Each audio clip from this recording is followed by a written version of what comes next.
Ele tá furioso dentro da Casa Branca. E esse episódio que a gente viu aí fora, ele indo para pegar o helicóptero... O destempero é nítido aí, né? É nítido. Isso é só um exemplo do que está acontecendo dentro da Casa Branca agora. O acordo do Mauro Cid tem que ser revogado. No mínimo. No mínimo. Esse acordo que para mim deveria ser anulado, porque tem vários vícios de nulidade. No mínimo, agora, com essa nova informação da Meta, tem que ser rescindido, revogado, porque Mauro Cid quebrou um dos termos desse acordo. Sejam bem-vindos, o meu nome é Bruno, deixe o seu like e inscreva-se no canal.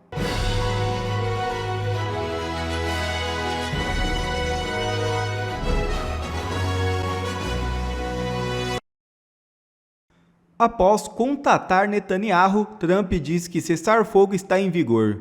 Presidente americano diz que aviões israelenses voltarão para casa. É isso mesmo. O presidente dos Estados Unidos, Donald Trump, garantiu que o cessar-fogo entre Israel e Irã está em vigor, em meio a múltiplas acusações de violações da trégua. Israel não vai atacar o Irã. Todos os aviões farão meia volta e seguirão para casa. Ninguém será ferido, assegurou em publicação na Truth Social nesta terça-feira 24. Em uma outra publicação feita em sua rede social, Trump escreveu que o Irã nunca vai reconstruir suas instalações nucleares. As declarações acontecem após Trump ligar para o primeiro-ministro de Israel, Benjamin Netanyahu, para pedir que encerre os ataques contra o Irã. O que o Trump fez?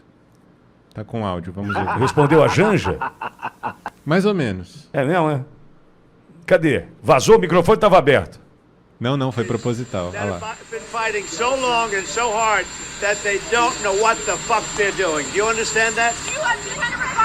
Bom, você acabou de ver aí o presidente dos Estados Unidos. Traduz literal aí, João. Presidente... não dá. Não, fala. Não dá não. O que é um F? O presidente dos Estados Unidos, Donald Trump, expressou descontentamento, como você viu aí nas imagens, ao afirmar que Irã e Israel estão em conflito já há tanto tempo que já não fazem mais ideia do que estão fazendo.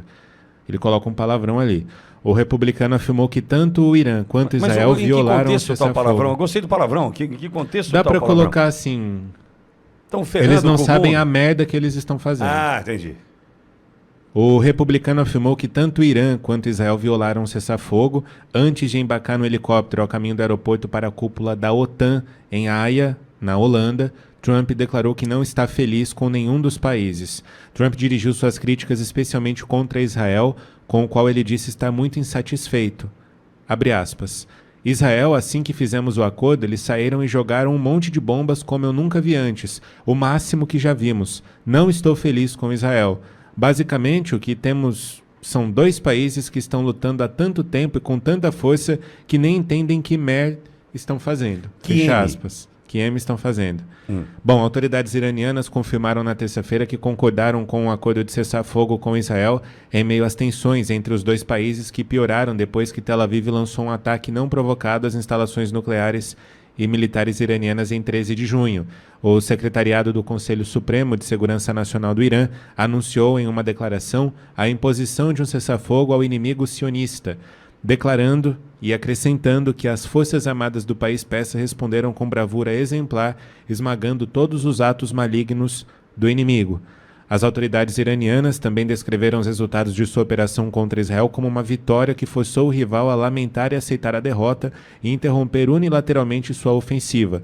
Tel Aviv, por sua vez, também anunciou que aceitou a proposta de cessar-fogo bilateral após cumprir os objetivos da operação em total coordenação com o presidente Donald Trump, presidente dos Estados Unidos, aí mostrando sua insatisfação com a violação do cessar-fogo entre os dois países. Só uma informação a mais que eu apurei aqui na Reuters: o presidente Trump teceu grandes críticas a Israel, mas antes de fazer essas críticas, Pitor, ele ligou para o presidente Benjamin Netanyahu e falou: vou soltar uma bomba aí para vocês, mas está tudo certo.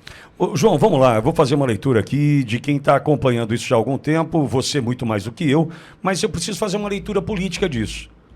Essa fala do Trump é uma fala para se proteger.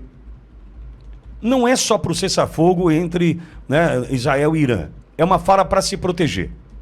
Politicamente, inclusive, João, para classificar o ataque do sábado, martelo da meia-noite, como um ataque isolado. Não foi uma declaração de guerra, não passou daquilo. Trump precisa desse discurso, João. politicamente falando, ele precisa estar amparado em algo que teve começo, meio e fim num único ataque e que 2 dias depois desse ataque deu tudo certo a ponto de acabar a guerra. Então, João, essa fala do Trump é uma fala política, de quem precisa de uma fala como essa para se resguardar. É uma leitura minha, tá? Posso estar completamente equivocado, né? Posso não entender bulhufas de geopolítica, mas o que eu estou vendo é assim, ó. Não tinha aquela história de, mas atacou, né? Tava apanhando internamente, inclusive o Trump. Ó, eu fui lá, mas eu fiz a tal ponto que o conflito acabou. Só que essa crítica pro lado de Israel, aí eu preciso sair mais uma vez em defesa de Israel. Quem declarou ou quem buscou declarar esse cessar-fogo foi Trump, não foi? Quem negociou ou anunciou. Isso aconteceu ontem à noite.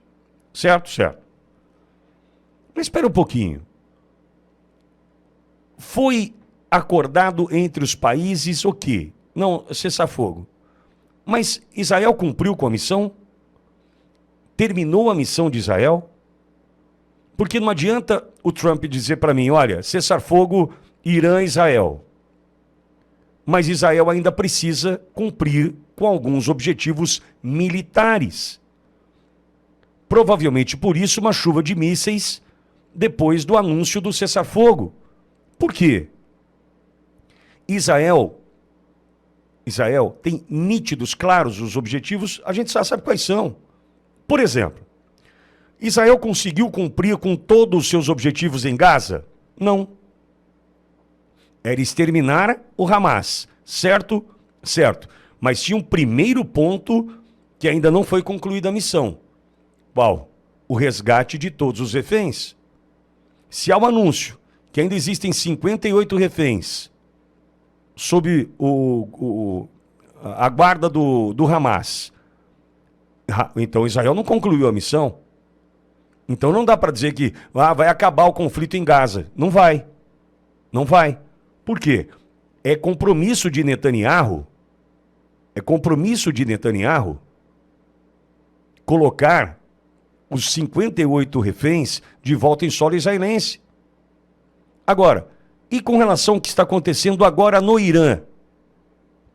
Enriquecimento de urânio, bomba atômica, ataques, financiamento de grupos terroristas. Israel conseguiu concluir a missão? Por quê? Se para livrar Trump de qualquer situação política que ele possa enfrentar dentro dos Estados Unidos, vem o anúncio do cessar-fogo, mas Israel não terminou a missão, eu acho que Israel tem que falar, Trump, não posso, querido. Pois não, João? Então não aceito o cessar-fogo. Pelo que foi acordado entre Trump, o Benjamin Netanyahu e o governo do Ayatollah Ali Khamenei é que cessariam. Se o Benjamin Netanyahu... João, entendo esse ponto, mas foi se o Benjamin acordado Netanyahu, ou foi socado goela abaixo? Trump disse que foi acordado. Aí sai uma fala dessa, João? Mas eu vejo, Pitoli, o presidente Trump que está tentando arrumar a saia dele dentro de casa. A CNN exato. acabou... politicamente. Sim, a CNN acabou de colocar aqui uma publicação, a CNN Internacional, dizendo que o presidente Trump dentro da Casa Branca está furioso. Ele está furioso dentro da Casa Branca. E esse episódio que a gente viu aí fora, ele indo para pegar o helicóptero... O destempero é nítido aí, né? É nítido. Isso é só um exemplo do que está acontecendo dentro da Casa Branca agora. Porque o Trump está investindo muito nessa questão e ele está vendo que os dois países lá embaixo, no Oriente Médio, não estão colaborando. Ele mandou um recado direto agora para o Benjamin Netanyahu. Não solte bombas no Irã. Então, João, mas vamos lá. Se eu não cumprir com a minha missão, eu preciso terminar. Então, mas aí não concorde com o acordo. Você Entendi. diga assim pro Trump, olha, eu ainda não terminei, então eu não posso assinar um acordo de cessar-fogo. Porque senão fica ruim para ele mesmo. E Meta diz que conta do Instagram foi criada com o e-mail de Mauro Cid. Informação foi repassada pela plataforma ao Supremo Tribunal Federal. A Meta informou ao ministro Alexandre de Moraes que uma conta do Instagram investigada no caso Mauro Cid Gabriela R702 foi criada com um e-mail em nome do próprio tenente-coronel em 19 de janeiro de 2024. A informação foi passada pela Meta ao STF na última quarta-feira 18 e Moraes tornou o documento público nesta segunda-feira 23. Segundo o relatório, além do e-mail no nome do tenente-coronel, o cadastro da conta também tem um número de celular pertencente a Gabriela, esposa de Cid. Dados cedidos pelo Google mostram que o e-mail foi criado em 2005 e tem data de nascimento igual à do militar, 17 de maio de 1979. Durante depoimento no STF, Cid foi questionado pelo advogado Celso Village, defensor de Jair Bolsonaro, sobre o uso do Instagram para discutir sua colaboração premiada. O militar negou. Quando questionado a respeito do perfil Gabriela R702, Cid respondeu conhecer apenas o nome Gabriela, por ser sua esposa, mas afirmou não saber se aquele perfil era dela. Ou seja, ficou comprovado agora que Cid mentiu no julgamento, o que pode anular a sua delação premiada. A vida do Mauro Cid não tá nada fácil. Caiu de novo sua casa.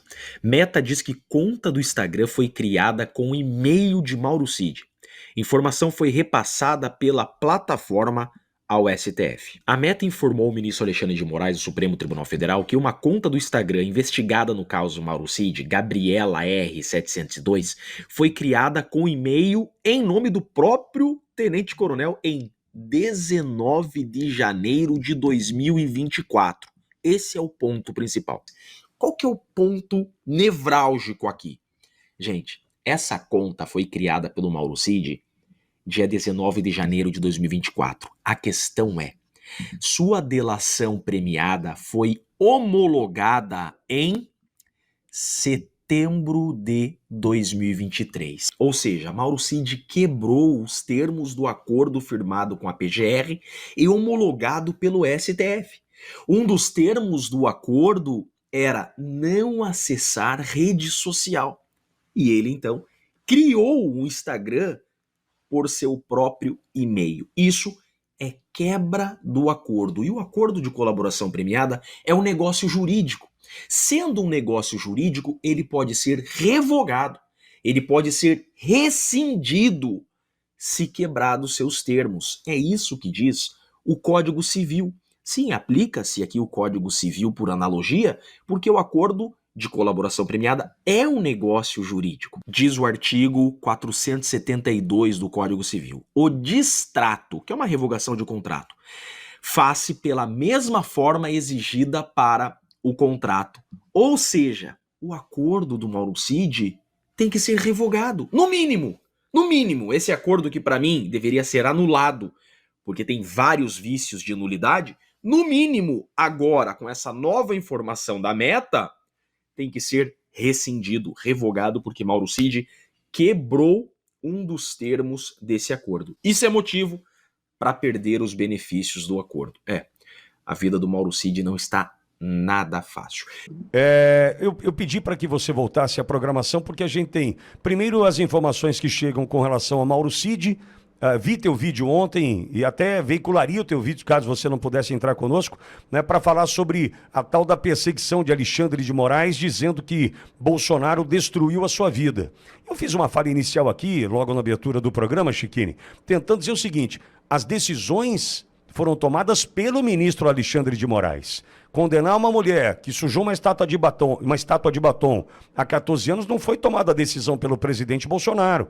Não olhar para os pedidos de socorro do Clezão, né, durante a sua prisão e deixar com que aquele homem falecesse na cadeia, não foi uma opção do presidente Bolsonaro. E tantas outras decisões tomadas até aqui, destruindo vidas, destruindo famílias, não foram decisões tomadas pelo presidente Bolsonaro. Decisões tomadas, muitas vezes única e exclusivamente, pelo próprio ministro Alexandre de Moraes. Aí apontar o dedo segundo o Mauro Cid, né? Apontar o dedo pro Bolsonaro, dizer que destruiu a vida dele, eu acho que surge uma incoerência, uma incongruência aí, hein, Chiquini? Você imagina só, Pitoli, Bolsonaro destruiu a minha vida. É isso mesmo, Pitoli. E as vidas que ele destruiu? O Clezão. com parecer do Ministério Público para soltar. Você imagina só, Pitoli, pouco se falou do Clezão, da situação jurídica dele, Pitoli. Mas sabia que quando o Ministério Público pede a liberdade de alguém, o juiz tem que soltar? A lei processual penal brasileira dá ao Ministério Público a atribuição de decidir pelos pedidos de prisão e liberdade. O juiz não pode mais, desde 2019, de uma alteração legal, o juiz não pode mais prender quando o Ministério Público não pedir e não pode não soltar quando o Ministério Público pedir para soltar. É assim que funciona. O Ministério Público pediu a liberdade do Clezão, o Alexandre de Moraes não soltou e o Clezão morreu. Quer dizer, quem destruiu a vida de quem aqui? A Débora? Quantos patriotas? Então, é uma utopia muito grande. Agora veja, Pitoli, o Mauro Cid é o primeiro delator do mundo que traz mais provas contra o juiz do que contra os réus. Que coisa maluca. Né? É inacreditável isso. Agora, esse vazamento dessas informações, né, dessas provas do Alexandre de Moraes, além de todo aquele questionamento quanto à validade da delação do Mauro Cid, é mais um atestado de parcialidade do ministro. O que significa parcialidade? O ministro não pode ser o juiz da causa. O Código de Processo Penal, que é lei ainda vigente no Brasil, não revogaram, tá? O Código de Processo Penal, expressamente, tacitamente já, diz o seguinte, que quando o juiz ele se declara inimigo capital do réu, ele não pode ser o juiz da causa. Veja que das mensagens do Mauro Cid, e são mensagens que são consideradas provas, porque se o Alexandre de Moraes não anulou a delação do Mauro Cid, significa que todas aquelas mensagens do Mauro Cid são provas. É isso que tem que ser levado em consideração. Veja, se tudo que o Mauro Cid fala é prova, e essas mensagens estão no processo e saíram da boca do Mauro Cid, essas mensagens são provas. Então, se o Mauro Cid serve para delatar réus, o que ele fala do juiz também serve, porque ele é um delator com delação homologada, então ele tem o compromisso de dizer a verdade. Se a delação do Mauro Cid não foi anulada, tudo que ele fala é prova. E o Mauro Cid disse que o Alexandre de Moraes tem Bolsonaro como inimigo capital, ou seja, prova do delator de que o Alexandre de Moraes ele é interessado na causa. Quando o juiz tem interesse pessoal na causa, ele não pode ser o juiz da causa. Se essa mensagem fosse em primeiro grau, se isso daqui fosse uma lava-jato, Vitória, imagina só, se fosse um delator da Lava Jato falando do Sérgio Moro, óbvio que o primeiro tribunal superior já ia anular a delação do Mauro Cid, ou, mantendo a delação do Mauro Cid, ia afastar o juiz da causa. É óbvio. Então, além de todas as nulidades da delação do Mauro Cid, nós temos agora a maior prova, até hoje, da parcialidade do Alexandre de Moraes. Porque ele, Alexandre de Moraes, disse para o comandante atual do Exército que ele vai se vingar do Jair Messias Bolsonaro. Ou seja, é um jogo de cartas marcadas. Em um Estado de Direito, isso é inadmissível, Pitoli.